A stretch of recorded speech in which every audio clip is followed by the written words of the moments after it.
minutos, luego de las 11 de la mañana, aquí estamos para hacer la porción de la verdad en este día 18 de febrero del año 2018. Quienes habla Daniel Janútolo, un amigo y hermano de todos ustedes. En los controles, en nuestro querido amigo El Pelado Herrera, en la dirección de la radio, el pastor Miguel Ruiz.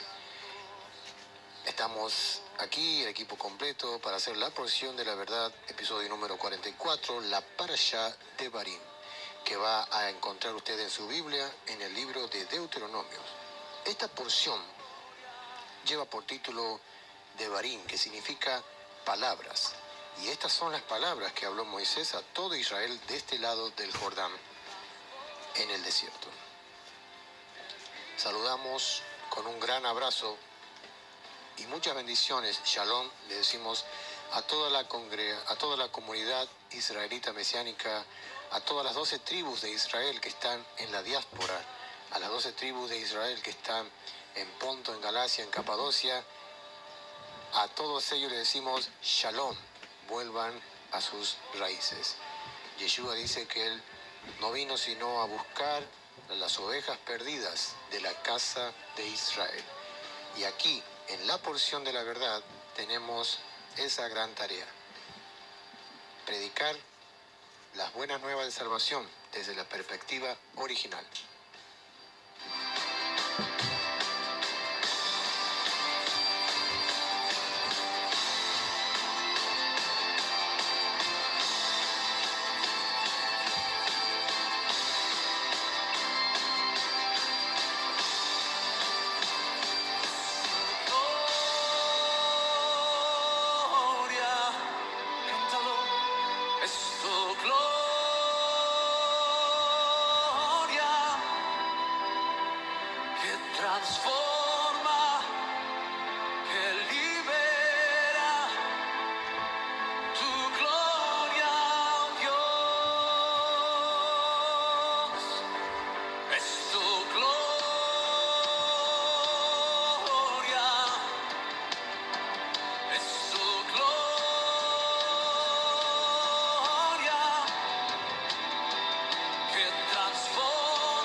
Sin más, vamos a comenzar con el desarrollo del programa que tenemos para el día de hoy.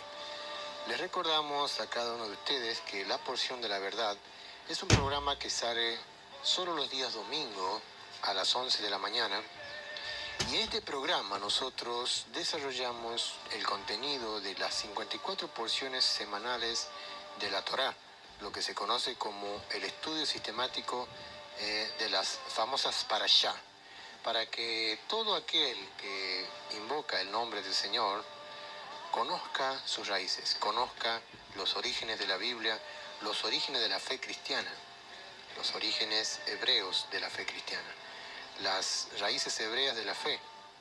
Conozca los acontecimientos que tuvo que pasar el pueblo de Israel, comenzando desde Adán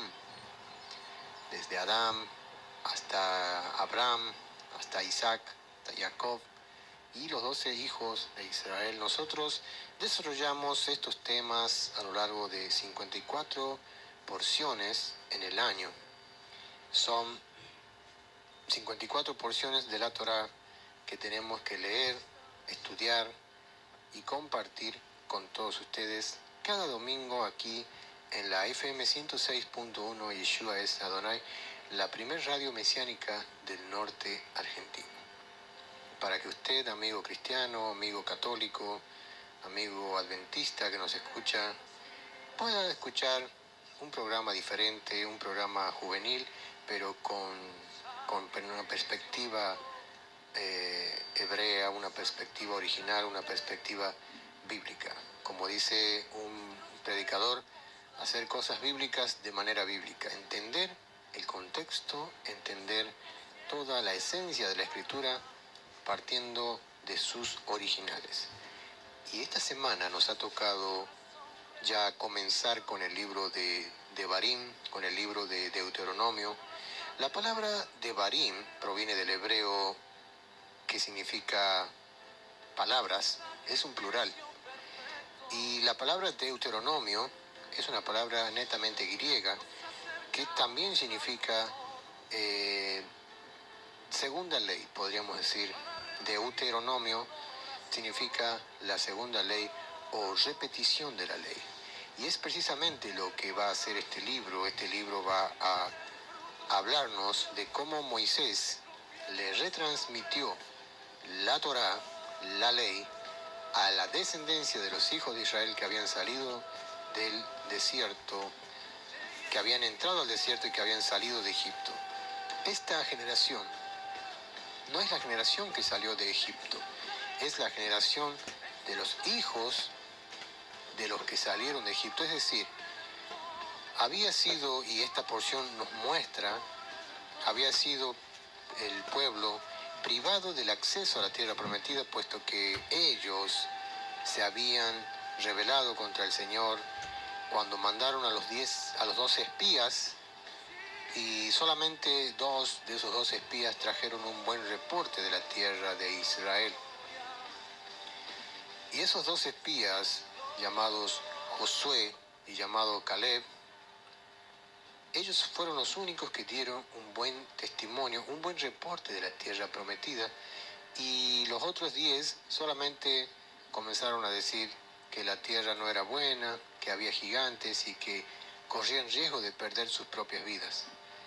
Y dijeron, entre muchos, mejor nos fuese morir aquí en el desierto o volvernos para Egipto que entrar en esa tierra. Y el Eterno les tomó la palabra.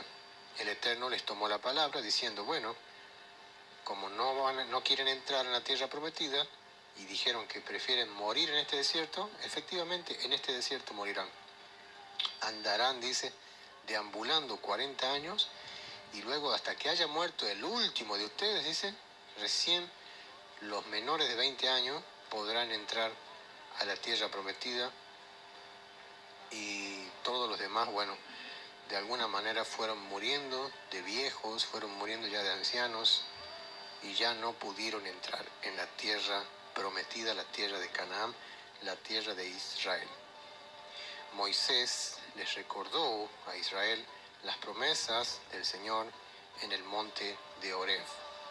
Y ahí fue que el Eterno les habló, dice el versículo 5 del capítulo 1, de este lado del Jordán, en tierra de Moab, resolvió Moisés declarar esta ley diciendo. El versículo que yo acabo de leer es una traducción Reina Valera 1960, la cual traduce de esta manera. De este lado del Jordán, en tierra de Moab, resolvió Moisés declarar esta ley diciendo. Si nosotros leemos otra versión de Biblia, por ejemplo, tengo una Reina Valera contemporánea aquí también, vamos a ver la diferencia de las traducciones.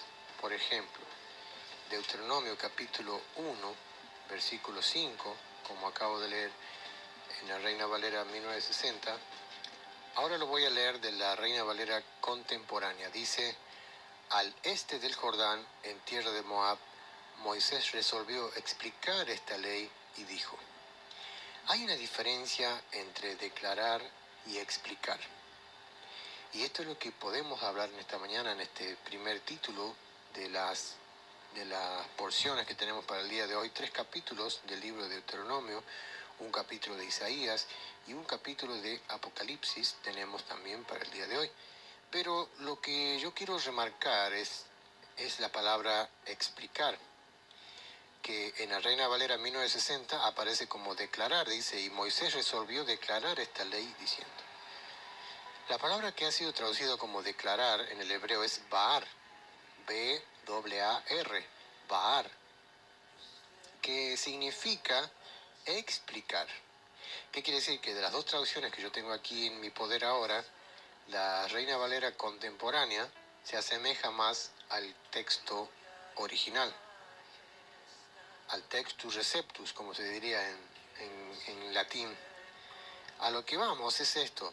Dice, al este del Jordán, en tierra de Moab, Moisés resolvió explicar esta ley y dijo, déjenme decirles, queridos oyentes, queridos amigos que nos escuchan, que escuchan la porción de la verdad, y aquellos que vienen ya escuchando la porción de la verdad de hace varias semanas atrás, sabrán que siempre que uno se va al original, va a encontrar una mejor traducción porque es la original.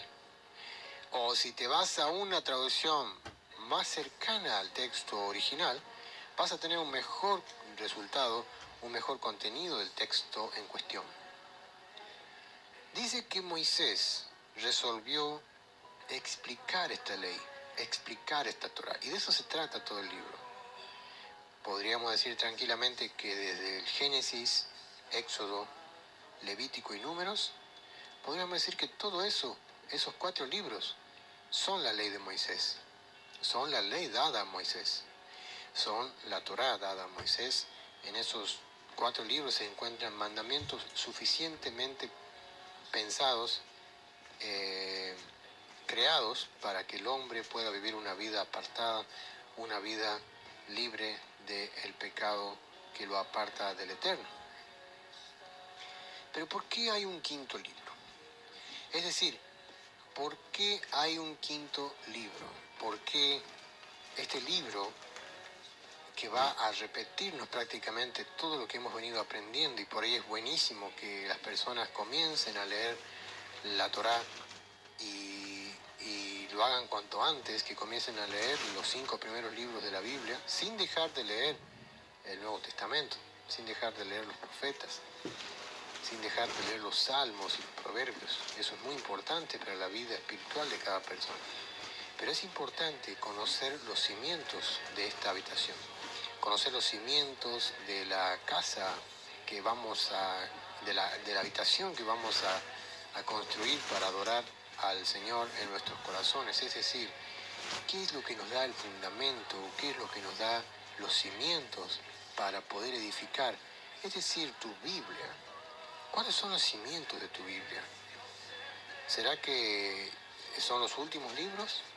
¿Será que en el principio dice, esa parte dice en el último de los libros?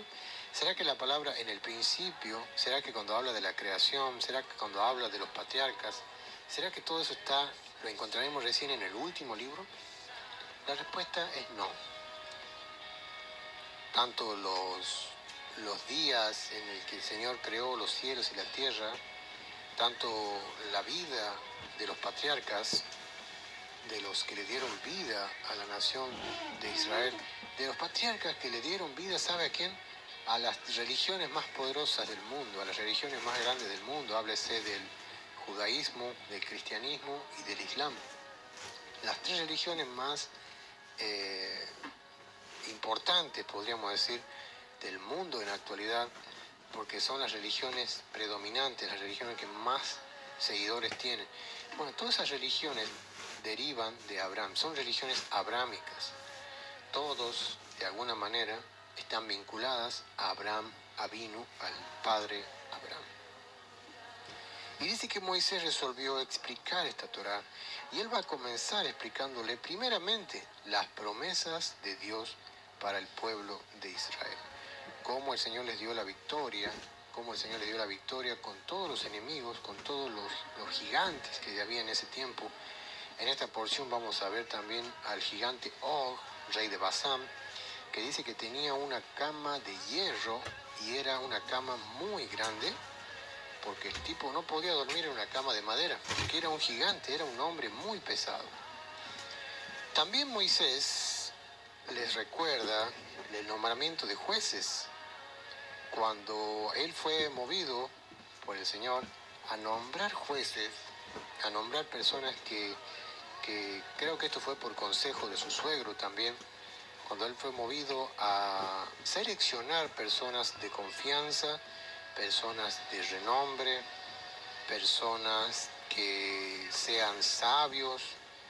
Por ejemplo, dice el capítulo 1, versículo 12 en adelante, dice: ¿cómo llevaré yo solo vuestras molestias, vuestras cargas y vuestros pleitos? Dadme de entre vosotros, de vuestras tribus, varones sabios, entendidos y expertos, para que yo los ponga por vuestros jefes. La palabra que ha sido traducida como sabios es la palabra jajamim, que significa sabiduría en la Torah. Wisdom in Torah sería esta palabra. Sabiduría en la Torah, sabiduría en la ley del Señor. Es decir, que uno de los requisitos para ser uno de los jueces, podríamos llamarle así, o de estos líderes, de estos príncipes, como fueron nombrados también en otros capítulos, uno de los requisitos era ser un sabio. Y decir sabio en hebreo no es lo mismo que decir sabio en español, ¿no? La sabiduría, desde la perspectiva hebrea, tiene que ver mucho con la ley, con la Torah del Señor. No puede ningún sabio hablar su propia sabiduría o experiencias de vida. Ningún sabio puede decir que es sabio o que la gente lo titule como sabio por hecho de que es un hombre que ha caminado mucho en la vida, tiene mucha experiencia. Es un hombre que de acuerdo a sus andanzas, él tiene sabiduría porque tiene conocimiento. Podríamos comparar con un indio piel roja. Un indio piel roja que se sienta al lado de la fogata y todos los indiecitos se sientan a escuchar palabras de sabiduría para aprender del águila, del oso, del fuego, de la selva, del río. Esa sería sabiduría según la perspectiva occidental o la perspectiva del oeste. Otra perspectiva de sabiduría sería ver a un hombre budista, un chino, con unos bigotitos largos y largos y largos de cada lado, con ojitos que apenas se le ven, sentado, con las piernas cruzadas, y un montón de chinitos vestidos de naranja, peladitos, escuchando palabras de sabiduría del hombre, del anciano, escuchando palabras de sabiduría de aquel anciano que tiene tantas vivencias y poder explicarle a los niños cuáles son las cosas de la vida, hablarles de la naturaleza, hablarles del aire, del viento, de las olas, del mar. Y así, esa sería otra perspectiva de sabiduría más oriental. Es decir, los sabios budistas, cómo le enseñan a los niños. Pero en la perspectiva hebrea es diferente. Es diferente. Decir sabio, según la perspectiva hebrea, no es lo mismo que decir sabio de cualquier otro punto del mundo. Un sabio es lo que se conoce en el hebreo, y podemos ver el strong también de la palabra jajam. Esa palabra jajam nos da una denotación de su carácter en propio a cada letra de que forma esa palabra. Cada letra que forma y que constituye esa palabra va a darnos el significado importantísimo que tiene para decir que es un sabio. Y nosotros podemos encontrar en el Strong, en la traducción, en la concordancia, podemos encontrar que la palabra jajam significa no solamente sabio, sino inteligente y de corazón puro. Persona inteligente y de corazón noble. Persona que tiene conocimiento en la ley del Señor.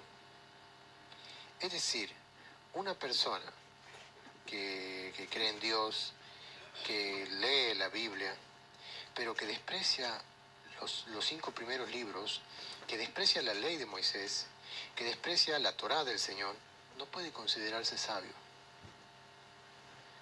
Será astuto, pero no sabio. Hay una diferencia entre eso. Porque estos requisitos que Moisés pedía para poder nombrar estos jueces, uno de los primeros requisitos era ser sabios, entendidos y expertos. ¿Y por qué pone en primer lugar a esta palabra jajam, que es sabio? Sabiduría en la Torah, wisdom in Torah. Sabiduría en la ley del Señor. Saber comandar, saber dirigir, saber instruir, saber reprender, saber redarguir, en justicia. Poder hacer las cosas bíblicas de manera bíblica y juzgar de acuerdo a los preceptos del Todopoderoso. No de acuerdo a los preceptos que a él se le antoje, sino que tenía que ser un sabio en la Torá del Señor. Una persona que tema al Señor y que conozca los mandamientos para que de acuerdo a los mandamientos pueda juzgar esos problemas, porque si nosotros seguimos leyendo, el versículo 15 dice: y tomé a los principales de vuestras tribus, varones sabios y expertos, y los puse por jefes sobre vosotros, jefe de millares, de centenas, de 50 y de 10, y gobernadores de vuestras tribus. Esta versión que yo tengo acá, que se llama la versión Reina Valera contemporánea, nos traduce el versículo 15 de la siguiente manera. Dice: entonces tomé los principales de vuestras tribus, hombres sabios y expertos, y los puse por jefes sobre vosotros, jefes de 1000, de 100, de 50 y de 10, y gobernadores de vuestras tribus. Es muy parecida a la traducción, pero hemos comparado también otras versiones en las cuales dice: y he puesto sobre ustedes líderes. En lugar de gobernadores, he puesto sobre ustedes líderes, o sea, personas que lideren, personas que puedan llevar a ese grupo de personas hacia la verdad, que sean movidos para ser llevados hacia la verdad. La diferencia que hay, por ejemplo, hoy en día que se ve entre un jefe y un líder, es que un jefe, vamos a hablar un ratito del pensamiento argentino o del pensamiento americano, podríamos decir, el pensamiento latinoamericano en cuanto a un jefe y a un líder. Vemos en una escena a 8 personas tirando de un carruaje y arriba del carruaje un hombre gritando: tiren. Eso sería un jefe. Y vemos en otra imagen a 9 personas tirando de un carruaje y el que va de caudillo, el que va ahí al frente, dice: tiremos. Ese es un líder. Esa es la diferencia que hay entre un hombre que es jefe, desde la perspectiva nuestra, es decir, yo soy jefe, tiren, a un líder que se baja del carruaje, se pone en la parte principal de la fila y está tirando junto con todos sus hombres. Es decir, viene un bote, digamos, viene un velero con 8 hombres remando, y el que va, digamos, el que va en el fuselaje del bote dice: remen. Ese es un jefe. Pero si vemos a 8 hombres remando, y uno de los que está remando, y de la parte más difícil, dice: rememos. Eso sería un líder. Por ahí, para que quede claro el tema de los líderes, porque se han desvirtuado muchas palabras en la parte del Evangelio, se han desvirtuado palabras como siervo de Dios o un líder. ¿Qué significa ser un siervo? Nosotros, de página a página en la Biblia, o sea, de tapa a tapa en la Biblia, podemos ver que la palabra siervo es una persona que vino a servir. Siervo de Dios, que quiere decir que le sirve a Dios. El siervo del Señor, una persona que está en el servicio del Señor. Como dice ese himno, soy feliz en el servicio del Señor. Muy alegre, tan alegre. Es decir, siervo tiene la raíz de servidumbre. Siervo tiene la raíz de la palabra servir. Porque no es siervo de Dios, no es el antílope de Dios, no es la corzuela de Dios. No es ese tipo de siervo. Un siervo es una persona que sirve. Y hoy en día está desvirtuado el tema del siervo de Dios porque los siervos se hacen servir en lugar de ellos servir. Yeshua dijo en unas palabras en el Nuevo Testamento, dijo, ¿quién es más importante? ¿El que se sienta a la mesa a comer o el que sirve? ¿No lo es acaso, dice, el que se sienta a la mesa? Pues yo estoy entre ustedes como el que sirve, dijo el Señor. Yo estoy entre ustedes como el que sirve. Yeshua mismo, Jesucristo mismo, siendo Él la persona importante, la persona más importante que haya pisado este planeta Tierra, el Hijo de Dios, Él dijo que Él está entre nosotros como el que sirve. ¿Saben qué? Él le lavó los pies a los discípulos. Y Pedro no se quería dejar lavar los pies. No, Señor, dice, yo te quiero lavar los pies. No, Pedro, si no te lavo los pies, no tendrás parte conmigo. No, Señor, dice, discúlpame. No tan solo los pies, lávame todo, dice. El Señor tenía esa humildad hasta de lavar los pies a sus discípulos. Y esa es bíblicamente una de las costumbres que deberían adoptar las iglesias, todas las congregaciones que invocan el nombre del Señor, que llevan una Biblia bajo su brazo. El lavamiento de pies es un sinónimo de humildad, un sinónimo de humillación mutuamente, demostrar que nadie es más que nadie aquí. Demostrar y que quede claro, y que al diablo le quede claro que nadie es más que nadie. Anoche me decía un hermano en la congregación, es cierto, sí, Moshe Rabenu, Moisés, fue el profeta más importante, o el hombre que llegó al nivel máximo de profecía. El hombre que llegó hacia el máximo nivel de profecía que existe. Pero Yeshua nos dijo, en Mateo capítulo 11, verso 11, Yeshua nos dijo que de entre los nacidos de mujer no se ha levantado profeta mayor que Juan el Bautista. Y eso es cierto. No se ha levantado profeta mayor que Juan el Bautista. Pero Yeshua continúa diciendo, pero el más pequeño de ustedes es mayor que él en el reino de los cielos. Es decir, Juan, Yohanan, el inmersor, Juan el Bautista, no se hizo grande porque él quería ser grande o porque tenía aires de grandeza o porque tenía complejo de superioridad en cuanto a los otros, en cuanto a sus contemporáneos, sino que Juan se convirtió en el más grande, en el Gadol Naví, en el profeta mayor, por su humildad, por su gran humildad. La humildad que él tuvo de comer langosta kosher y miel silvestre. Porque la langosta, damas y caballeros, no es el langostino ese que comen los ricos. Es el langostino que es una cucaracha gigante. La langosta que comía Juan el Bautista son saltamontes que según Levítico capítulo 11 están permitidos. Son alimentos kosher, alimentos kasher, son alimentos aptos. Y Juan tenía una dieta balanceada en esa langostita kosher y miel silvestre.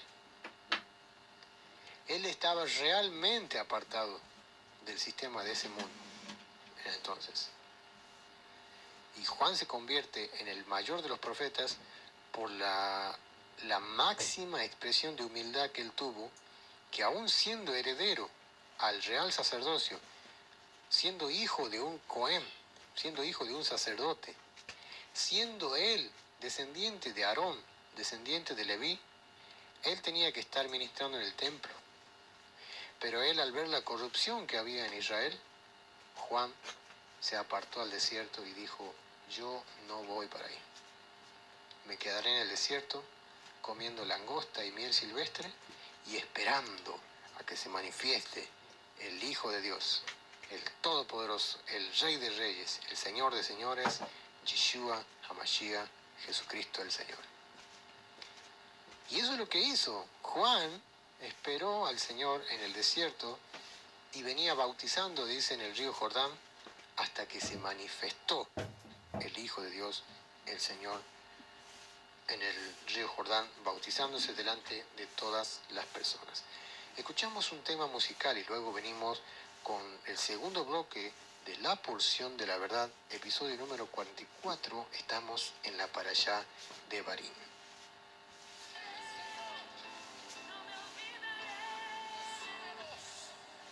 Con tu fuego santo, en este momento, Señor, montes de Israel.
Y bien, continuamos con La Porción de la Verdad en este episodio número 44, aquí en la radio FM 106.1, Yeshua es Adonai. Quienes habla su hermano Daniel, un gran amigo de todos ustedes en los controles, nuestro querido amigo El Pelado.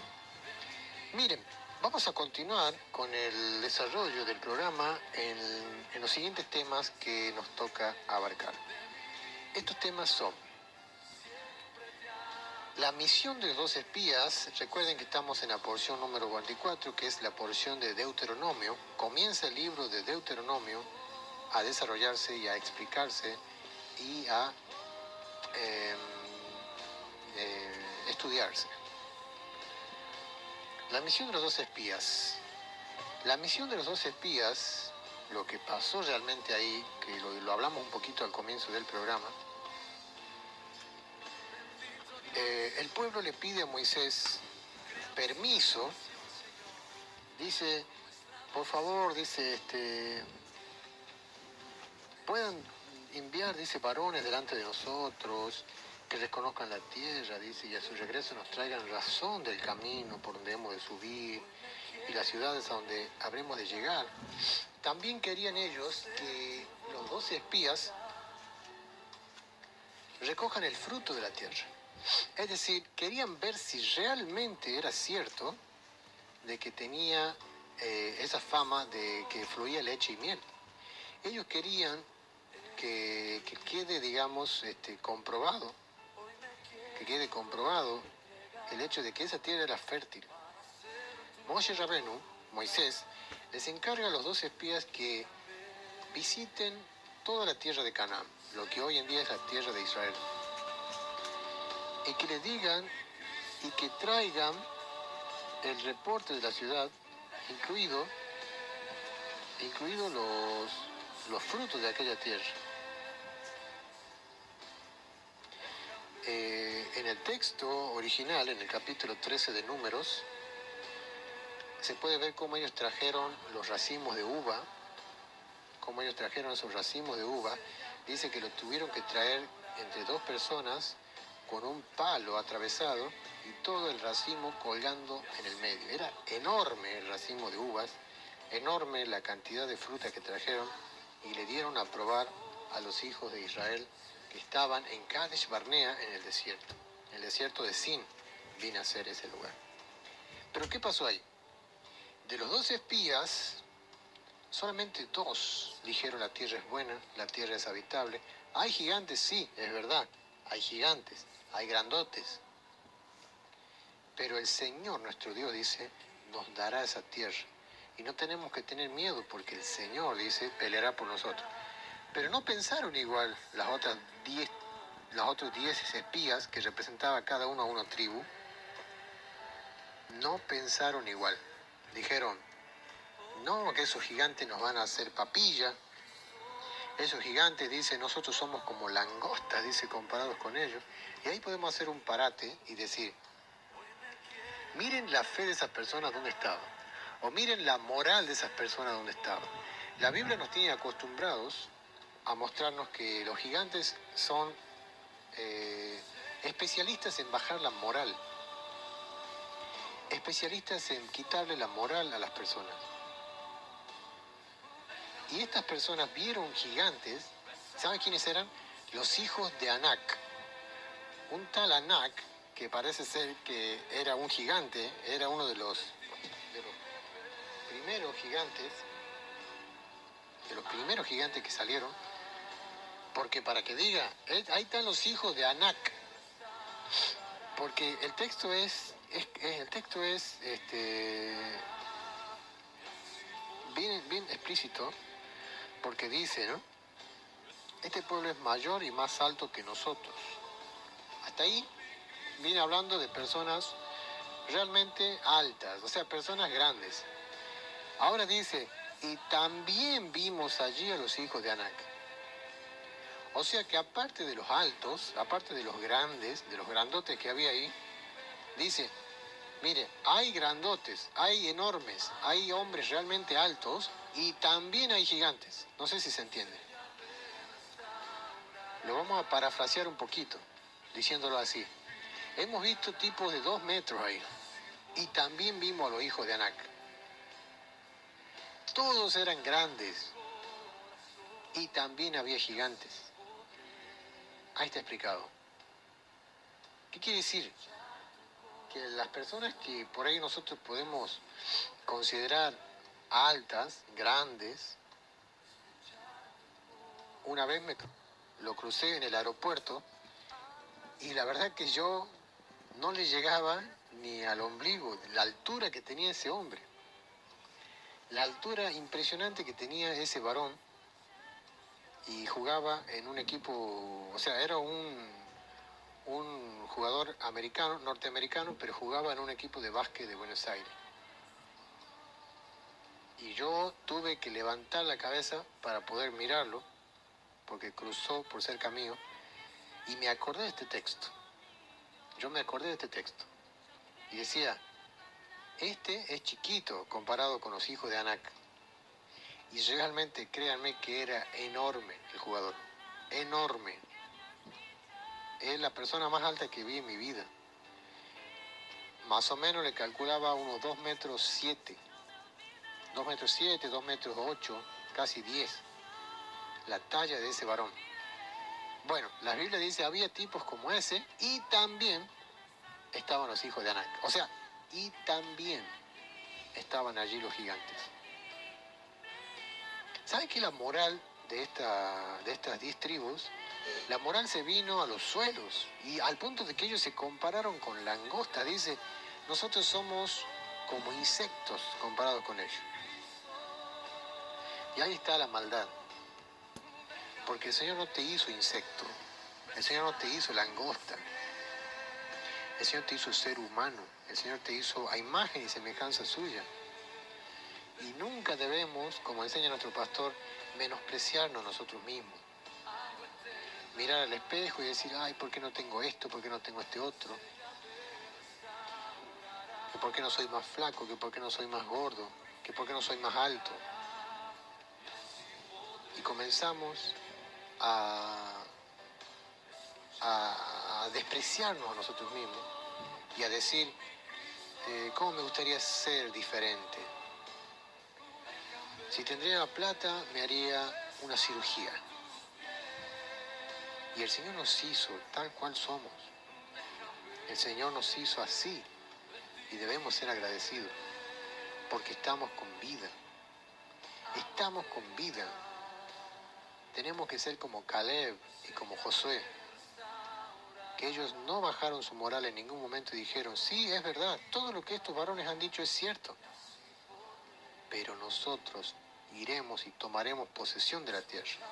Mire, lo que yo les voy a contar ahora es que dice que el Señor oyó la voz de las palabras de ellos, de las murmuraciones que ellos hicieron en sus tiendas, y el Señor se enojó diciendo, y le juró diciendo, que no iban a ver la tierra prometida. Ninguno de los que estaban ahí, de los 20 años para arriba. Ninguno de los mayores de 20 años que estaban allí iban a ver la tierra prometida. El Señor les prohibió entrar a la tierra de Canaán. ¿Saben por qué?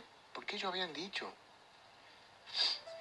Dice, qué mal le hemos hecho, dice al Señor, dice, para que ahora nos mande, dice, para que nos saque de Egipto y nos entregue en manos del amorreo para que nos destruya. O sea, esa es la fe que tenían ellos. Diciendo, el Señor me sacó de Egipto donde yo vivía feliz de la vida, caminaba sin cesar, vivía de esclavo, el Señor lo había libertado de la esclavitud, pero ellos querían volver a ser esclavos. Al punto de que algunos dijeron, mejor nos era servir a los egipcios que padecer aquí en este desierto. No tenían paciencia, no tenían fe. Y dijeron, mejor nos sería morir en este desierto que ir y morir en manos de esos gigantes. Entonces el Señor, ¿sabe qué le dijo? Listo, no entrarán en la tierra prometida, morirán en este desierto de viejos. Sus hijos, aquellos pequeños que ustedes dijeron que iban a servir de botín, esos pequeñitos, dice, heredarán la tierra. Pero no así, dice, a mi siervo Caleb y a mi siervo Josué. Ellos sí la heredarán, porque ellos sí pudieron dar un buen reporte de la tierra de Israel.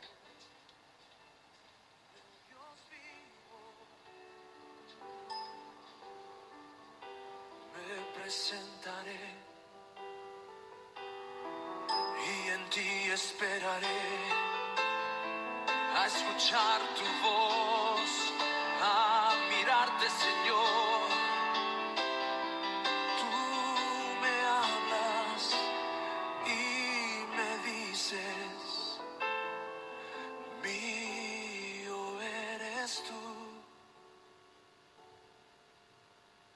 Y así le fue al pueblo de Israel, a la primera generación, esa generación que salió del desierto. Pero ¿saben qué?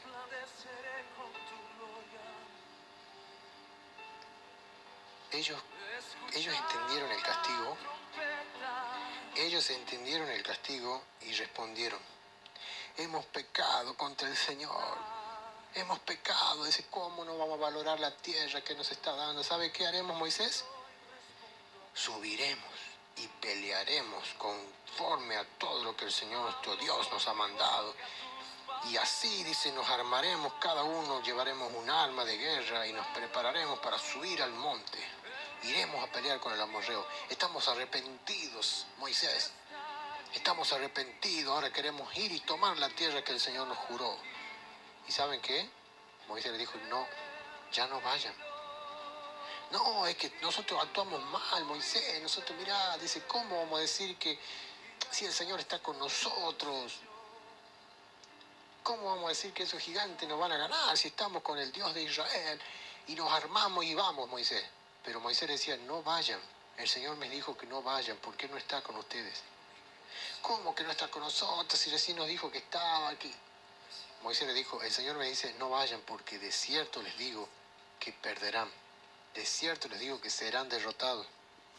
Y dice que a ellos poco les importó la advertencia del profeta. Poco les importó la advertencia del profeta y la advertencia divina de no subir a la guerra. Obviamente, fueron. Y a la altura de Horma, que es un monte, a la altura de Horma, fueron totalmente derrotados, destruidos por completo. Fueron vergonzosamente derrotados. ¿Y saben qué? Ese movimiento espontáneo, ese movimiento precoz que ellos tuvieron de decir, vamos, iremos, haremos la guerra, iremos, trajo muy mala fama a Israel. Trajo muy mala fama. Imagínense, todos los pueblos le temían a Israel, porque el Señor estaba con ellos. Derrotaban a todos los que se le cruzaban por el camino. Los derrotaban. A los amalequitas, partiendo de que habían salido de la esclavitud del imperio egipcio. Y el imperio egipcio era el ejército más poderoso del mundo en ese tiempo. Y miren, Israel lo había ahogado en el Mar Rojo al ejército más poderoso del mundo. O sea, tenía una fama de haber logrado una proeza realmente. Y ahora viene y es derrotado vergonzosamente, es derrotado en el lugar, como les dije, en Horma. Y eso trajo muy mala fama para los hijos de Israel, para el ejército israelí en ese tiempo, porque ahora las otras naciones decían, mira, no son invencibles, sí pueden perder. Lo que las otras naciones no sabían o ignoraban era que ellos fueron por su propia cuenta, no fueron guiados por el Señor y así perdieron esa batalla. Escuchamos un poquito más de música y ya estamos con el desenlace de la porción del día de hoy. Ahora vienen los años que ellos tuvieron en el desierto y, por último, ya ahora el Señor sí les da luz verde para atacar a estos reinos, a Sihón, al rey de los cananeos, rey de los amorreos, y también a Og, rey de Basán, este gigante que tenía una cama enorme, una cama de 9 codos de ancho, una cama de 4 codos de ancho, y 9 codos de longitud. Una cama de hierro, una cama enorme tenía ese. Bueno, ese Og fue muerto por el ejército de Josué. También vamos a ver, para finalizar esta porción y recordar lo que vimos en la porción anterior, cómo la tribu de Gad, la tribu de Rubén y la media tribu de Manasés decidieron quedarse de ese lado del Jordán, del lado este del Jordán. Escuchamos un poquito de música y luego venimos con la porción de la verdad en el desenlace.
Y bien, 25 minutos luego de las 12 del mediodía, estamos en este programa número 44 de la porción de la verdad. Escuchamos hermosas alabanzas del grupo Barak, Ven Espíritu Santo, y anteriormente a Marcos Barrientos. Aquí estamos escuchando buena música y hablando de las cosas del Señor. Otro de los significados que tiene la palabra Devarim es cosas. Significa palabras y también significa cosas. Por eso es que por ahí es muy habitual decir, voy a hablarte de las cosas de Dios, voy a hablarte de las cosas del Señor. Tú sabes las cosas del Señor. ¿Por qué haces esto? Tú conoces las cosas de Dios. Es decir, tú conoces las palabras del Señor, tú conoces la dabar del Señor, tú conoces el propósito que Él tiene para tu vida, tú conoces que nada es por casualidad y que todo tiene su tiempo. Las cosas del Señor. Y otra de las cosas que vamos a hablar en esta mañana es lo que le dije hace rato, los años que los hijos de Israel permanecieron en el desierto. En este sentido,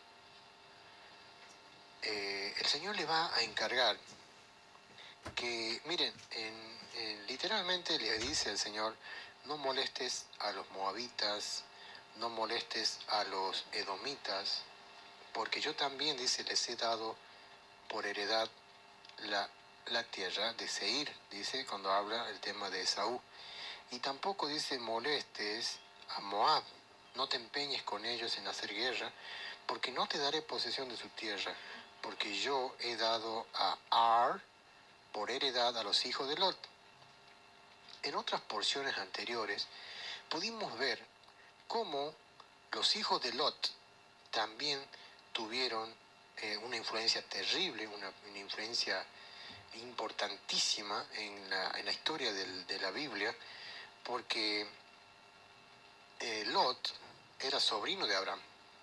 Si nosotros hacemos un review, si hacemos una rebobinación para lo que realmente pasó en el libro de Génesis, el Señor llama a Abraham de Ur de los Caldeos y le dice que se vaya él con su esposa, pero que se vaya de toda su parentela. Y Abraham no obedece completamente la orden, sí, él obedece la orden de irse de Ur de los Caldeos, que sería Mesopotamia, la actual Irán, para que se dé una idea. Pero Abraham no obedece por completo porque él se lleva a su sobrino Lot y a la mujer de Lot. Porque Abraham, como no podía tener hijos, él apreciaba mucho a Lot al punto de quererlo como si fuese un hijo. Y él se lo llevó a la tierra prometida, a la tierra de Canaán. Lot le trajo muchos problemas. Y esto ya lo vamos a hablar ahora dentro de un mes, 2 meses, cuando entremos en las porciones del libro de Génesis, que le invitamos a usted que se quede con nosotros un año más, que se quede con nosotros un año más para que juntos podamos seguir, que el Eterno nos dé vida, para seguir haciendo las porciones de la verdad en la temporada 2, donde vamos a hablar de todas estas cositas en el libro de Génesis, libro de Éxodo, otra vez, año tras año, porque de las cosas del Señor, como le dije, de las dabar del Señor, nunca vamos a estar 100% asesorados, o nunca vamos a estar 100% formados. Eso sí, el Señor Yeshua dijo que en aquel tiempo no le preguntaremos nada, pero en este tiempo, créame, amigo y amiga, que sí tenemos mucho que preguntar. Tenemos mucho que preguntar. Pero en aquel tiempo, dice él, no me preguntaréis nada, porque ya sabremos todo. Pero hoy en día no sabemos nada. No sabemos nada. Tenemos que indagar, tenemos que inquirir conocimiento de su palabra. Porque él dice, y mi pueblo, dice, pereció porque le faltó conocimiento. Entonces, continuamos con el desarrollo de esta parte. ¿Por qué dice que tampoco moleste a los moabitas? Porque los moabitas descendían de Lot.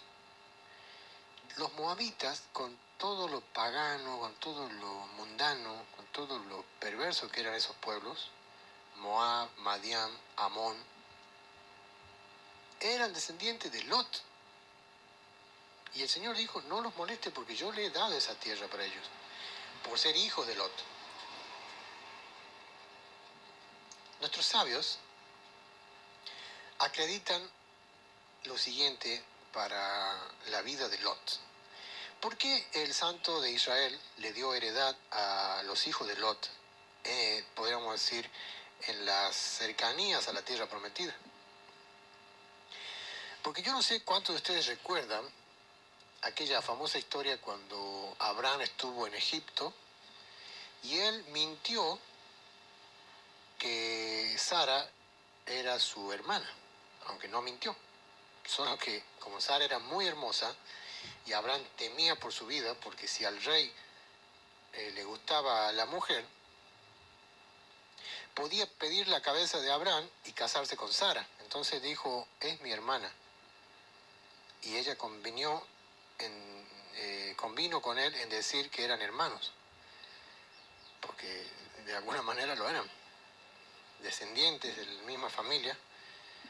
Y dicen que Lot, por haber callado, o sea, por Lot haber callado la verdad ahí y no haber dicho a Faraón y en otro caso también al rey Abimelech, cuando son las dos ocasiones que Abraham tuvo que decir que Sara era su hermana, y dicen que Lot, al no abrir su boca y no confesar la verdad de decir que no eran hermanos sino que eran marido y mujer, dicen que se le fue contado por justicia también a Lot y su descendencia también iba a recibir heredad. ¿Y saben qué es lo curioso?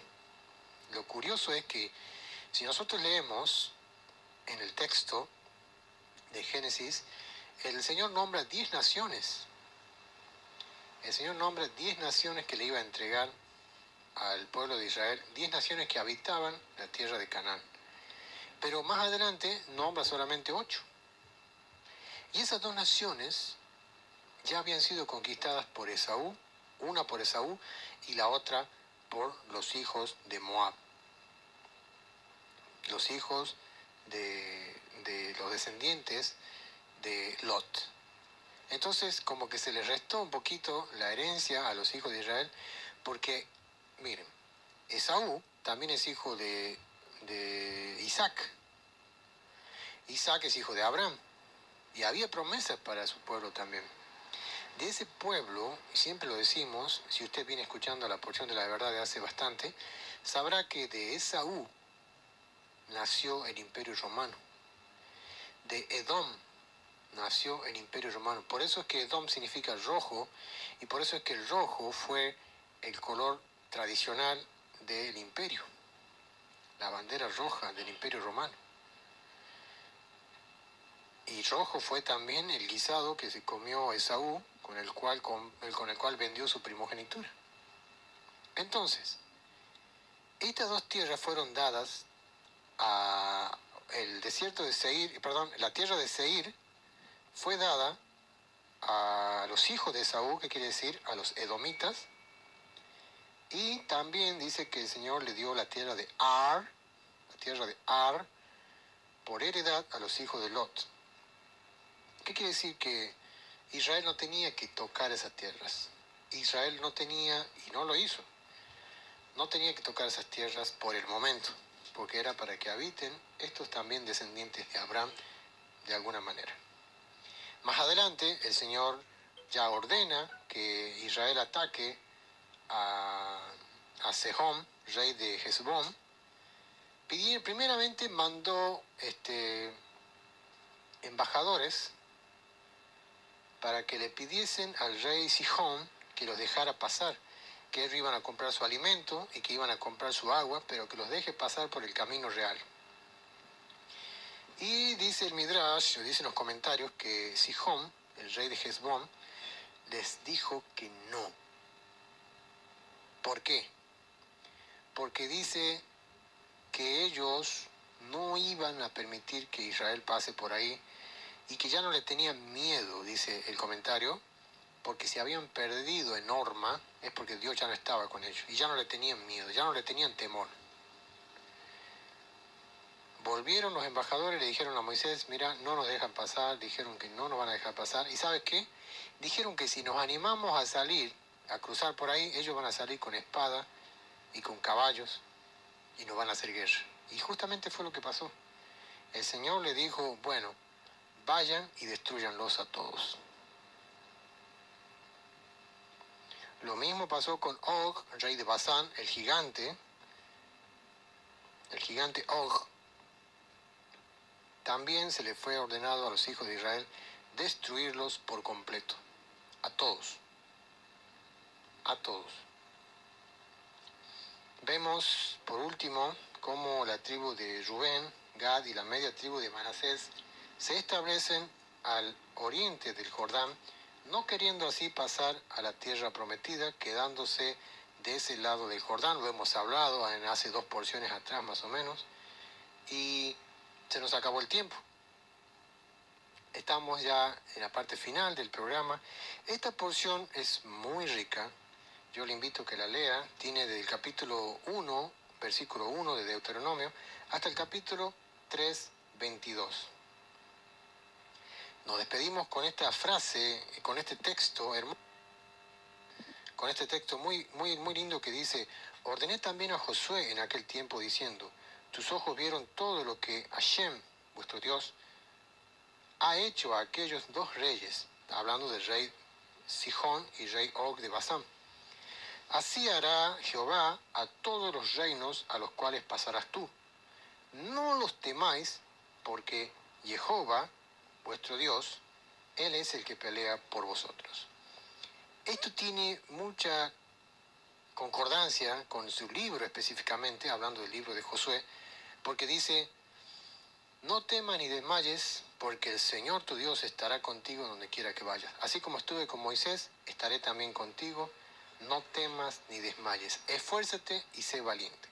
Y es lo que le decimos a nuestros oyentes el día de hoy. Esfuércense y sean valientes. No teman ni desmayen, que el Señor su Dios estará con ustedes a donde quiera que vayan.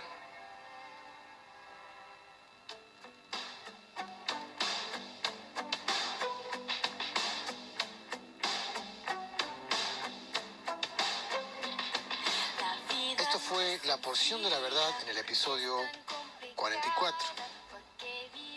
La porción Deuteronomio.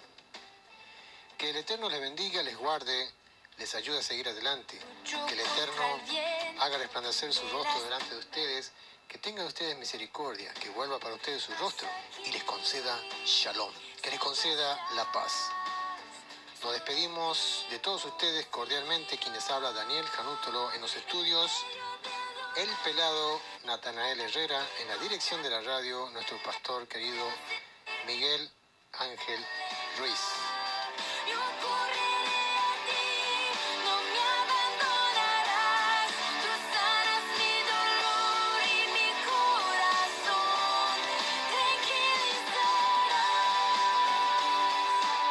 Mi nombre es Daniel y me despido de todos ustedes y que crezcan en la gracia y en el conocimiento de nuestro Señor Yeshua el Mesías. Nos vemos el próximo domingo, si el Eterno así lo permite. Shalom.